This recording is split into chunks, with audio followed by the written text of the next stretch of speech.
কালো হওয়াটাও গর্বের বিষয়। যেমন আমাকে দেখেন, কেউ কোনোদিন ডিস্টার্ব করে না।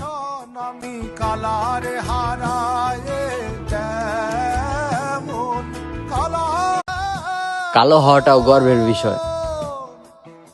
যেমন আমাকে দেখেন, কেউ কোনোদিন ডিস্টার্ব করে না।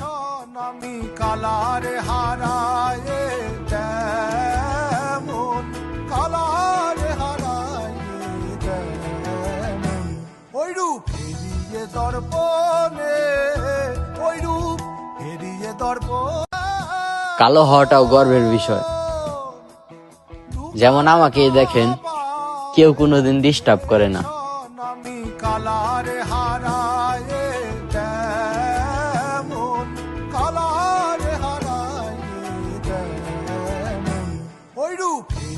দর্পণে ওই রূপ হেরিয়ে দর্পণ।